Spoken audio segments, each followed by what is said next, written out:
Hi, everyone, and welcome to the Pro Painter Playbook powered by APPC, a podcast where painting contractors come to get plays to help them stop guessing and start scaling. I'm Tom Tucker, Senior Advisor, Business Growth and Performance at the Painters Academy. And I'm Tara Riley, COO of the Academy for Professional Painting Contractors. In each episode, we will break down systems, strategies, and real-world lessons that help painting businesses grow faster, run smoother, and become more profitable, and without the owner burning out. Before we jump into the playbook, I want our listeners to know that you and I work with painting contractors across the country, from guys just starting out to multi-million-dollar operations. Right, and no matter the size, we see the same patterns over and over again.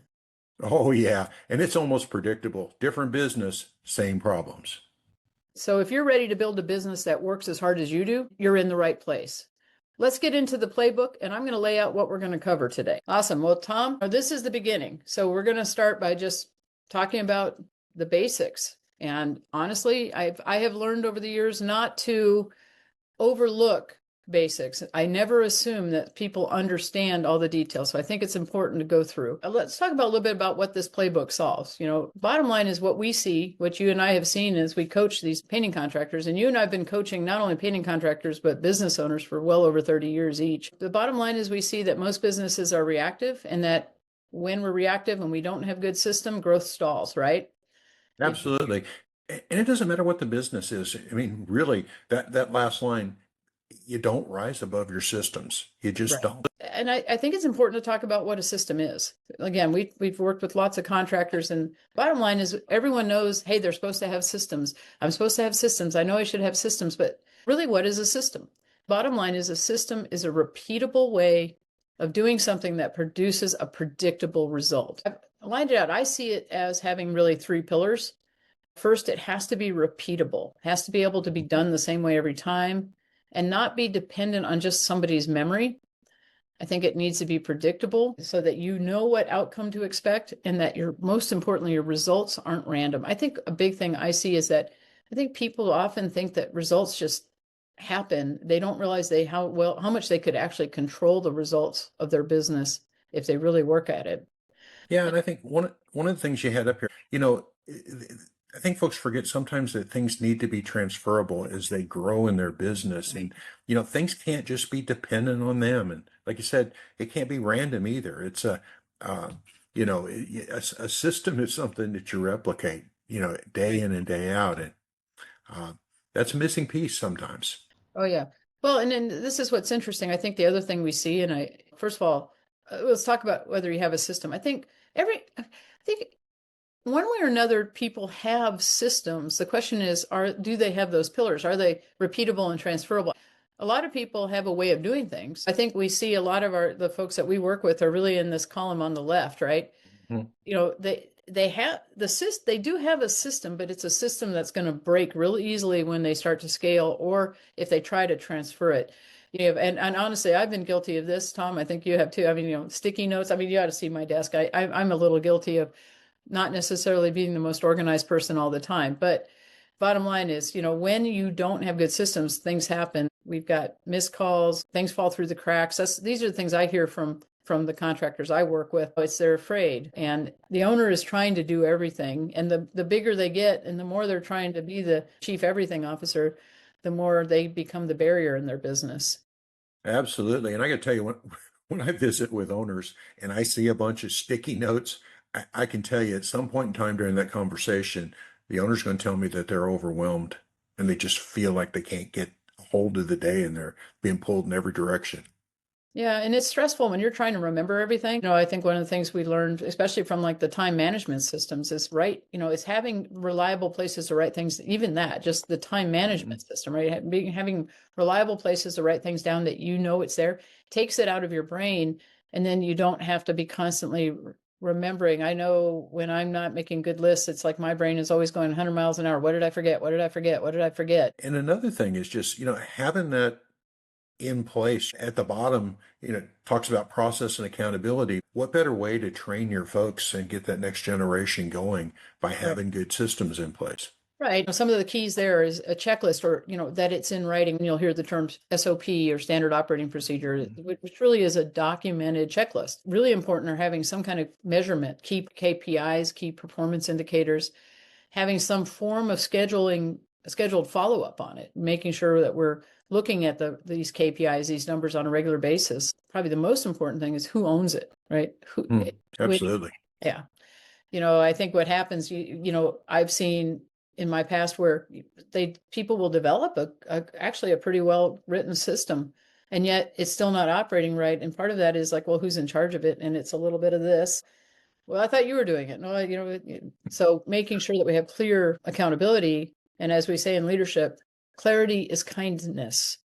Yeah. People are always worried. In my world, I don't know how you see it, Tom, but I see people worrying about being a micromanager. They feel like they're just, and it's not. No, and it's one, and I remember you and I have had these conversations, especially with husband and wife teams, where it's like, okay, if you don't define the accountabilities and you don't write it down, guess what? It's not going to get done, and both people are going to point the finger at each other. It just doesn't work out. No, absolutely not. So I think it's important. So we've talked about what a system is, but I'd like to start here and introduce. I think we see 7 core systems in our painting businesses. And the bottom line is people will recognize these. So when we look at the systems, and I like to take it from the flow of how, like if we were starting a brand new business, first thing we'd have to do, we'd have to get some leads, right? We'd have to start, you don't have a business till you have some customers, right? Now, you've seen me do this for years. I try to refer to these systems in what I call their lowest common denominator. Now, a lot of people would refer to this system as marketing or advertising, right? But Tom, do you remember why I say I don't like to call it that? Because number one, it just isn't. That's it. Right. The way I looked at this happened in my years of coaching is I started realizing that everyone already has an idea in mind. If I say marketing or I say advertising, I think we have paradigms, and we start to narrow our thinking. When I say, hey, this system is how you generate leads, and it becomes all encompassing because it's not just advertising. It's everything we do. It's networking. It's our operational marketing, putting out yard signs, having logoed shirts. It's loving on our lists, right? It's marketing internally. So I like to make sure people understand that this system, by hook or crook, is just how do we get leads? And there's a lot of ways to get in there, and we really do need diversity in that system. So that's why I've always liked to call it that. And the same thing with the second system, which is, okay, once we get a lead, we got to convert it to a paying customer, right? Now, most of the world calls that sales, and it is definitely the sales process here. But again, I think we start to run into paradigms of what is sales when we realize that the big picture here is, can we convert it? Hey, good news, we got a converted sale. What do we got to do next? Well, we got to be able to get it on this. We got to coordinate it, right? So we got to get it on the schedule and produce it. So we get our scheduling and operations. For a long time, I just put scheduling as a subset of operations. It was kind of like, okay, it's ancillary. But I started to realize, Tom, as we really work with scaled companies, this really is a standalone. In fact, it's not only a standalone system, it's one of the most critical systems. One of our members, I love, Mike Balding, loves to call this, well, we started by calling it 4-dimensional Tetris, and then it became sadistic 4-dimensional Tetris. And it really is, when you are looking at trying to coordinate all the variables that can come into a schedule, especially in exterior season, you have weather, you have the skill levels of our crews, how many crews, the customer itself. It is a very challenging role. And there's another little tag under here, and that's called job planning. And I'm going to tell you that this is another kind of hidden area that I've been running into, and that is a failure or a lot of challenges with being able to really be efficient in our operations is not having good job planning. So I think this whole scheduling and job planning piece is something that I'm going to really look forward to when we break this out. But I think it's going to be really impactful for people. I was going to say, it was a long, long time ago when I started out in the business as a kid. I actually started out working for Pepsi Cola on a on a truck as an operations person. And I remember a mentor that I had there, and it was funny because it's so true. I ended up coming back to work for that company after I got out of the service. He told me, he said, Tom, he said, learn operations well, but he said, remember, if you're going to advance in our company, he said, you got to learn about the whole company and how the business operates. And he says, you're going to spend some time in finance. You're going to have to spend some time in marketing and sales and also in human resources to understand how the whole business comes together. He said, without any of those pieces, we're not successful. And he was so right. Tommy, it's interesting because, um, these are all core systems. You can't operate without them at all. I mean, you really think about like, which one of these could you drop? Hmm. You have to None. have them all, right? Well, but it's funny because we do see as an owner is scaling, especially when they're still the chief everything officer, something has to fall off the plate. And one of the things I see, I don't know what you see, but I see that things that can wait. So I always like to break the business activities down into two categories. And really there are just two categories. We're either producing revenue, hopefully profitably, or we're protecting our profits. So I refer to them, there's two types of activities. There's revenue generating activities and profit protecting activities. The ones that tend to fall off the plate are all the profit protecting activities, to be honest. So the things that are profit protecting really are often down here, right? Doing our numbers, understanding, like doing our job costing, which we should do on every project, every time in real time, because we need to know, were we project level profitable? Going back to, that is a critical component. Knowing, a lot of our administrative things can be long-term safety, profit protecting, even something as knowing the rules around RRP. Are we doing everything right for a lead project? Those are things that may not jump up and bite us right now, but they could in the future. So if they do, they're going to hurt our profit. So those activities, even though they don't sound like a lot of fun, help protect our profit in the long run. That's a key component. Quality assurance. We're in our quality assurance steps. I see young project managers and crew leads like to kind of leave that off the table sometimes.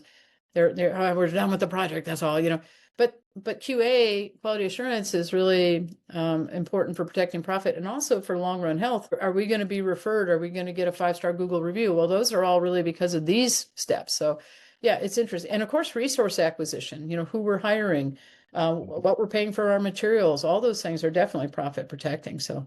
Well, and it goes back into that one you got in the center too, that strategic leadership. You think about having those meetings, safety meetings are so critical in this business of ensuring people don't fall off the ladders and, setting goals for the team and holding them accountable and having scorecards so you can recognize great performance. Well, and Tom, you're leading right into what I was about to say, because again, what I see and a lot of the folks that I'm working with now in my coaching programs, this is the system we work on the most, because this is the system I think is missing in a lot of people's businesses. I think people understand, I gotta do marketing. I have to have a sales process. I've got to get this, all these kind of in isolation, but what they don't see is there's a system that ties them all together. And strategic leadership and management system, our SLM system, as we like to call it, is the system that runs the systems. It's the system that makes the other systems work. It's the follow-up we do to also to understand the health of all these systems. And once we start to see this as really a holistic kind of an ecosystem, not just individual components, that's when you really start to run a business that runs smoothly. Absolutely. I'm changing slides here because this is a little different presentation of those same systems, but in a sequence. Flashback in time. I thought it was deja vu looking at Yeah, I know, Tom, you've seen this before. I've been teaching this for quite a long time, and not just in painting. This is, honestly, these core systems are systems that all businesses have. I'd like to say whether it's your kid's lemonade stand or Procter and Gamble, they all have these systems. And this becomes what I call the business model, right? And I like to say the business model is a lot like Mother Nature. You can't fool Mother Nature. If you drop one of these out or you don't execute well on one of these, it'll jump up and bite you over time. So, but I like to think about like strategic leadership and management. That's the head of the business. It's our thinking, right? It's where we start. At some point, the germination of any business started here. Somewhere along the line, every one of our clients, every one of our painting members started, I'm going to start a painting business.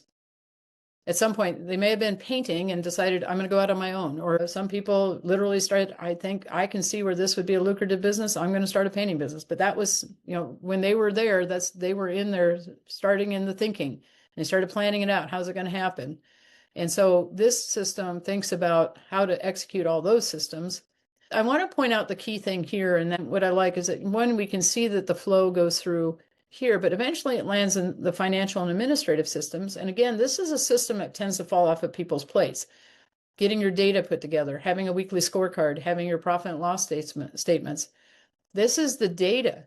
So this is where we generate the data that comes back over to the head to say, how are we doing? And this is what allows us to work smarter. So when we have a good weekly scorecard that identifies the key performance indicators for each of these systems, we can start to see the health of those systems. And so instead of just wandering around in the dark thinking, where do I need to work? The numbers will tell us. Math is beautiful that way. We can argue with math all we want, but math always seems to win. It does. But the bottom line is that if we're not getting enough sales, it's going to show up, and we know that's where we got to go work. And that's what, I know that when we talk about, again, doing a good diagnostic, Brandon's been doing diagnostics for a long time. You and I do diagnostics.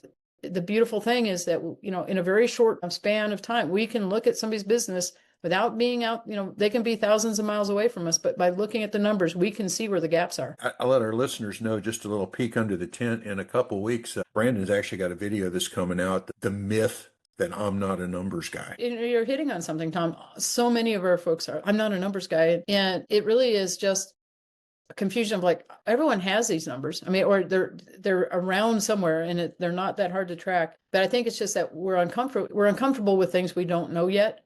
But that's what's, again, that's why being a member of the APPC, putting these tools in place, working with us and coaching and peer groups and those kinds of things helps bring people to and that's why we're doing this series, quite honestly, right? So you're talking about numbers, right? So let's talk about what's important. Yeah, what's important, Tom?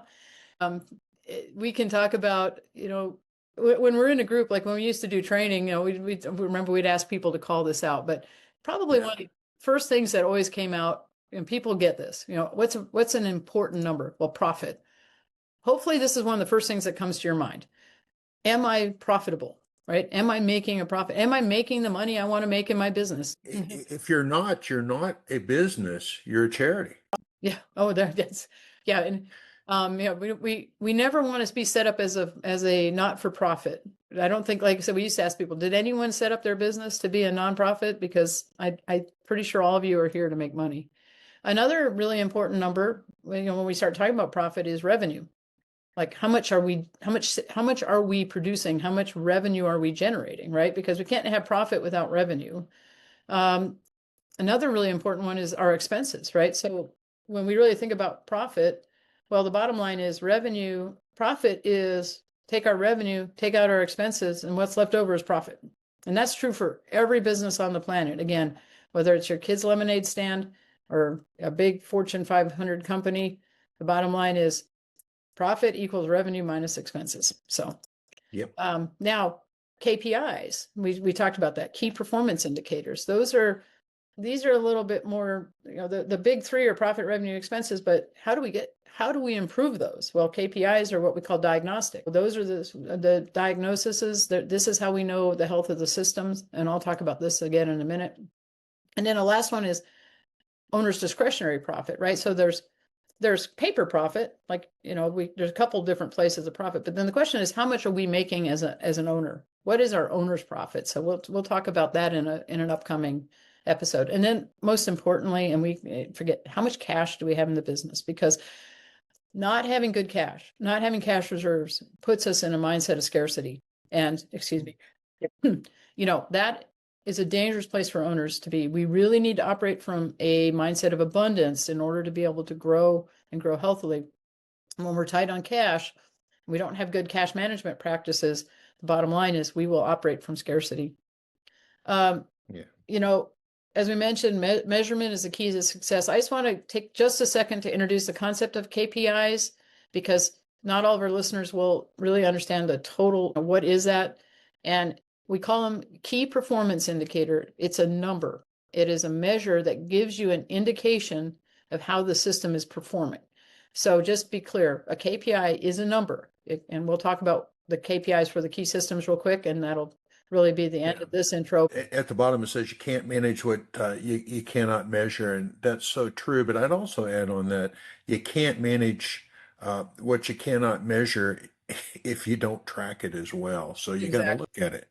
Yeah, so we got to look at it. I want to differentiate. There's key success factors, key activities. And those are actually, they're not numbers, they're activities which we know are a factor to the success of the system. So when we start breaking down a system, we'll talk about, okay, what's the number we're trying to hit? And then what are the critical control points of that system? What are the points of truth that we know you have to execute in order for that system to be successful? And you'll see that in these upcoming videos. I'm gonna leave us just on a real quick tour of these core systems and what their core KPIs are. So we're just introducing it.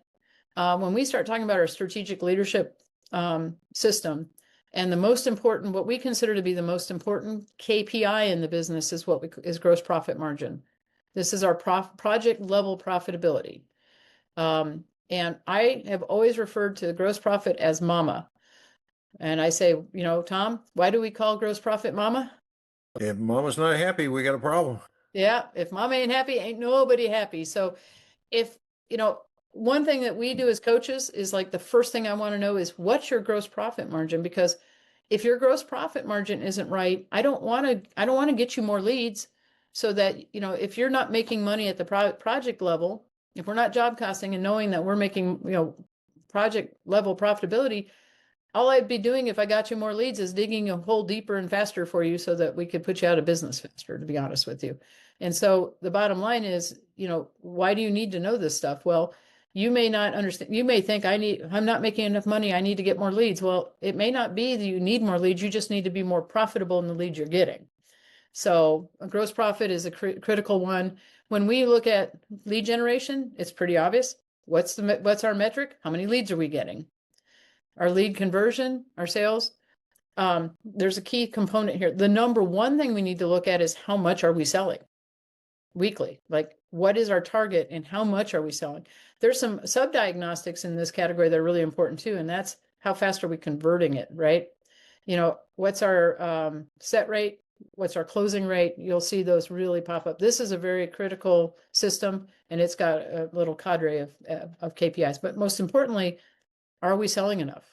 If we have a goal to hit a certain revenue level and we're not selling enough to hit it, it doesn't matter what the other metrics are. The bottom line is that's a problem. When we look at scheduling, we'll look at capacity utilization, resources, like how many painters do we have available? When we look at operations, the question is, how much is produced weekly, right? So, again, if we're selling weekly, well, we got to produce it. So if those two things aren't in balance, like, hey, if I'm going to hit $1 million in sales, I got to be able to produce, 83,000 a month, right? Well, if I'm not selling 83,000 a month, we're going to run out of pipeline pretty quick. If I can sell 83,000 a month, but I can't produce 83,000 a month, we're still not going to hit our goal. So you see where these core critical KPIs really come into play. And then, Yes. Yeah. So I'd say so essential to the business. So right. essential. Yeah.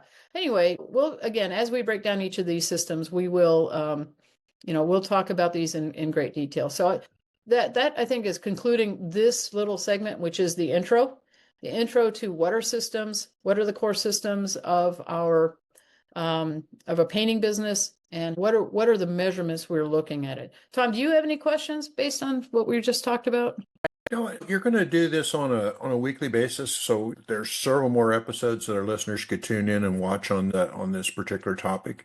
Yep, absolutely. If you're watching this and you're thinking, I need help with these systems, any of them, know that bottom line is keep tuning in, because over the next few weeks, we're going to break down every one of these systems and look at them in depth. Like what does it take to have a good system in place? What are the measurements? Who should own it? And how do we implement it? And I'd say just start with one system this week and don't try to fix everything at one time. Yeah. And at this point, I want to draw back, again, if for our members, for people who are APPC members, there is a done for you system for every one of these systems we have in the portal for the APPC. So the bottom line is, hey, you don't have to reinvent the wheel. They've been done for you. These systems are known. We have proven systems that work. Tom, we used the systems from the APPC at Freshcoat back in our day. We have real world experience that says, hey, you know what? These systems work. And the good news, you don't have to spend hours and hours reinventing this. You just like you said, pick a system. Let's pick the one that's most important to your business, the lowest hanging fruit. And a good diagnostic can help anybody. If you're not sure which system you need to start with, I'd suggest signing up for a diagnostic, right, Tom? Yeah, and go to paintersacademy.com slash free biz call and get that set up, and we can help you out. So in closing, Tara, I just tell our listeners, run the place, Trust the process, and build the business.